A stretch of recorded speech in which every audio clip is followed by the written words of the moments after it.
Today we will discuss HRM in service sector management. It is a new subject and it comes in TYBMS semester 6, one of the specialization of HRM. HR, okay.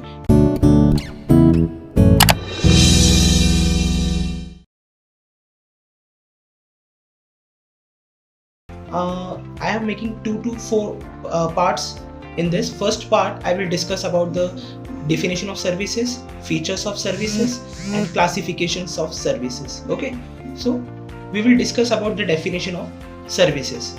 So first definition is all about that services is an economical activity. Services is an economical activity which doesn't consist of ownership. Okay ये economical activity का मतलब क्या है कि यहाँ से हम कुछ सर्विस दे रहे हैं जिसके बदले हमें पैसा मिल रहा है, उसके बदले हमें पैसा मिल रहा है, ओके, और उसके ऊपर ओनरशिप नहीं मिलती है, बिल्कुल ओनरशिप नहीं मिलती है। जैसे कि एकदम बेस्ट एग्जांपल ले जाए कि हम स्कूल में जाते हैं या कॉलेज में जाते हैं, जो हम टीचर्स हमें पढ़ाती है, ओके, टीचर्स हमें पढ़ाती है और हमें जो फीस भरी है, इसका ये मतलब नहीं है कि हम कॉलेज से या स्कूल से वो बेंचेस लेकर आ जाए, बहुत अच्छे बेंचेस से बैठने के लायक है तो हम घर पे भी लेके जाए, बिल्कुल नहीं। हम सिर्फ वहाँ पे बैठने के लिए जाते हैं, नॉलेज गेन करते हैं, हम घर पे वापस आ जाते हैं, है ना। That is called as services.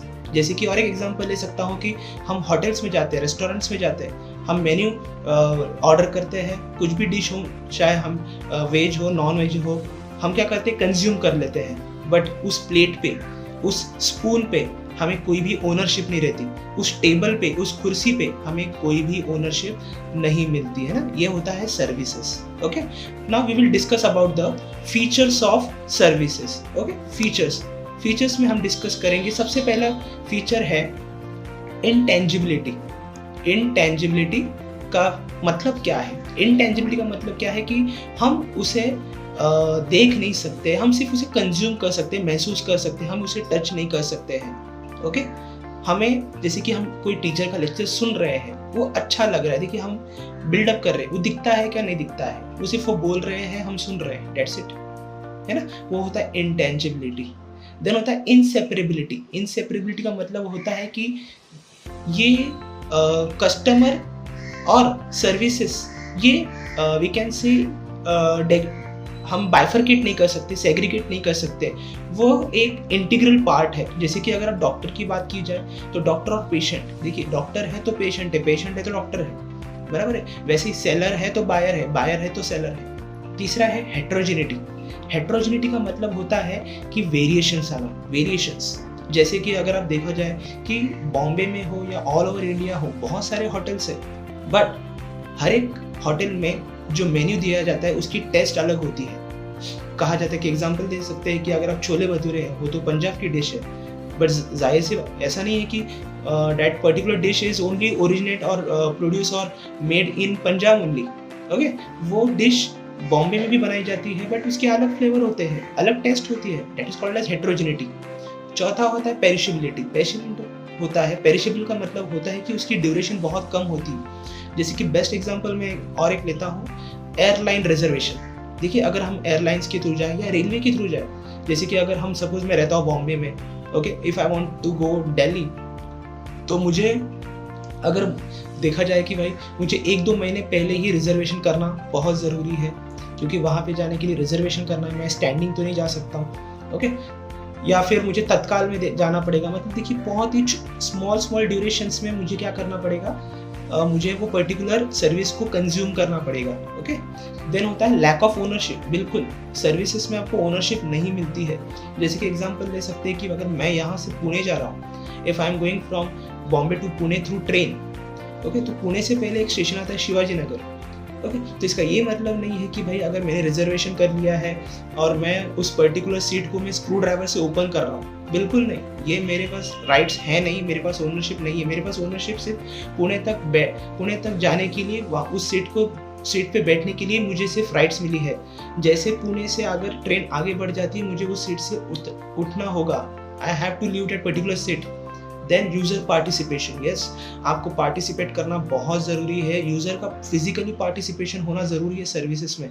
बिल्कुल, अगर आप देखोगे कि अगर हम शेयर मार्केट में डील करते हैं, शेयर मार्केट में, हमें ब्रोकर रहते हैं, ब्रोकर हमारे बिहाफ में वर्क करते हैं। बट अगर ब्रोकर नहीं है, क्योंकि ब्रोकर ज़्यादा करके कह सकते हैं कि वो कमीशंस लेते हैं, तो हमें वो परवड़ नहीं रहा है या हमें अफोर्डेबल नहीं है, तो हमें क्या करना पड़ेगा, फिजिकली प्रेजेंट होना पड़ेगा। जैसे कि बैंक में अगर आप अकाउंट ओपन करते हैं, तो बैंक में अकाउंट ओपन करने के लिए आपको वहाँ पे फिजिकली प्रेजेंट होना पड़ेगा, जहाँ पे आपकी आईज है ना, जहाँ पे आपका थंब इम्प्रेशन, ये सारी चीज़ें देखी जाती है ना।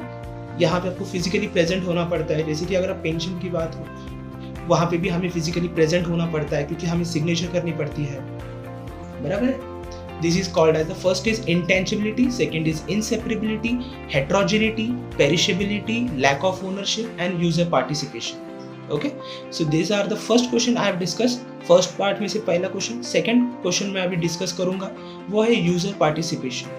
वो है यूजर, और we can say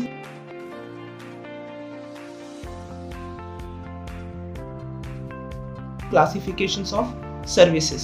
classifications of services में सेकंड क्वेश्चन, ये ऐसा क्वेश्चन आएगा आपको एग्जाम में, डिटेल में आएगा, क्लासिफिकेशन ऑफ सर्विसेज। ओके, तो उसमें आप ट्राई कीजिएगा कि आपको ज़्यादा से ज़्यादा एग्जाम्पल्स देने हैं। तो सबसे पहला है क्लासिफिकेशन ऑन द बेसिस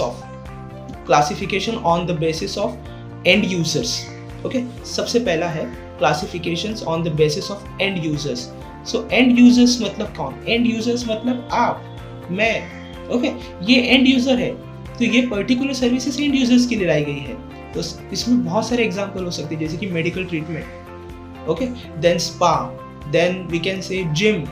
ये सारी की सारी क्या है, ये एंड यूजर है। वहाँ पे कौन जाता है? कस्टमर जाता है। देखिए, सर्विसेज सब कस्टमर्स के लिए ही, ऐसा कुछ नहीं है, बट अलग अलग टेक्निक्स है, अलग अलग क्राइटेरियाज है, अलग अलग क्लासिफिकेशंस है। तो उसको आप समझिए। एंड यूजर मतलब कौन, कि भाई यहाँ पर कस्टमर्स भी आ सकते हैं, ओके, या फिर हम एनिमल्स की भी बात कर सकते हैं, yes, in that manner also. जैसे कि आज आप देखेंगे कि एनिमल्स के लिए भी ट्यूटोरियल्स होते हैं, उनके लिए भी उनके गुड्स रहते हैं, इवन दो उनके भी हॉस्पिटल्स होते हैं, अगर आपने देखा रहेगा तो, यस, एंड यूजर वो भी एक है। सेकंड मैं डिस्कस करूंगा, सेकंड क्लासिफिकेशन है on the basis of tangibility.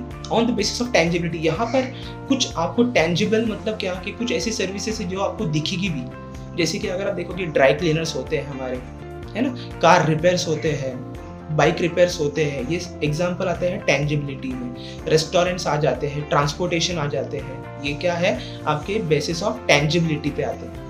Third आ जाता है आपका पीपल बेस्ड सर्विसेज। पीपल, यहाँ पे सिर्फ इंसान, यहाँ पे जानवर नहीं जाएंगे, यहाँ पे सिर्फ इंसान आ सकते हैं। सबसे पहले जैसे कि हम कह सकते हैं बैंकिंग सर्विसेज, इंश्योरेंस में भी आज की डेट में अगर आप देखोगे कि यस, कई जगह पे आप देखोगे कैटल इंश्योरेंस आ चुका है, ओके, वो गाय भैंसों के ऊपर इंश्योरेंस रहते हैं। बट मैं यहाँ पे सिर्फ पीपल्स की बात करूँगा, जैसे कि स्टॉक मार्केट हो गया, है ना, शेर खान हमने सुना रहेगा, Angel Broking, these are the best example. Then education, colleges, schools, ये सारे आरटीओ, है ना, ये सारे थिएटर्स में तो इंसान ही जाता है, ओके।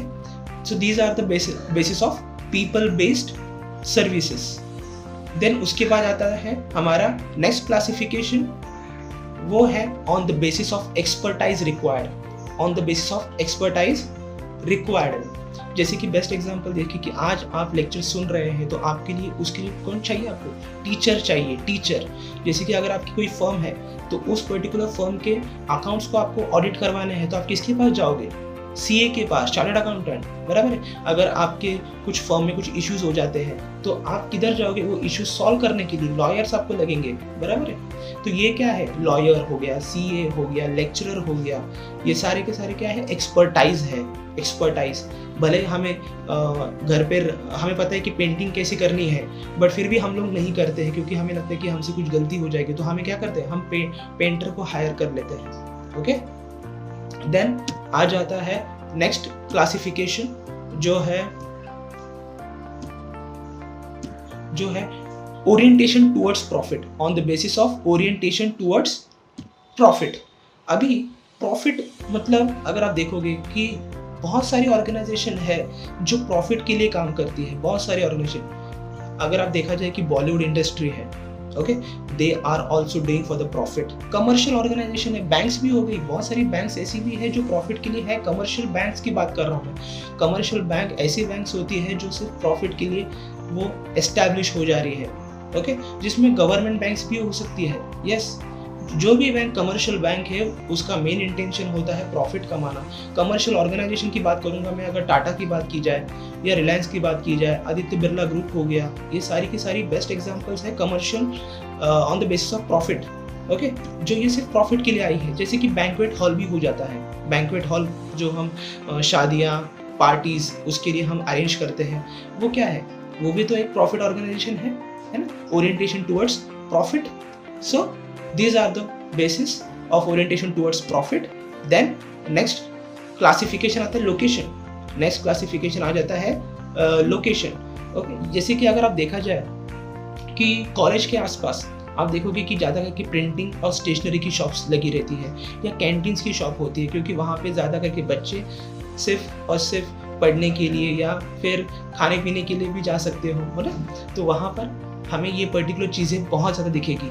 जैसे कि हमने कहा मैंने कि प्रिंटिंग एंड स्टेशनरी हो गया, है ना। अगर आप रेसिडेंशियल की बात की जाए, रेसिडेंशियल एरियाज जहाँ पे लोग रहते हैं, बिल्डिंग्स होती है, वहाँ पे आपको दिखेंगे फूड बाज़ार, देन आपको दिखेंगे किराना स्टोर्स, जनरल स्टोर्स, मेडिकल, ये सारी चीज़ें आपको दिखेंगी क्योंकि वहाँ पे लोग रहते हैं। ये पर्टिकुलर शॉप्स आपको जंगल में या हिमालय में नहीं दिखेगी, ओके। सो ये पर्टिकुलर शॉप्स आपको वहाँ पर ही दिखेगी, okay. So these are the basis of location. इसमें ज़्यादा करके आप एग्जाम्पल्स दीजिए। तो मैंने पहला पार्ट अपना फिनिश कर लिया।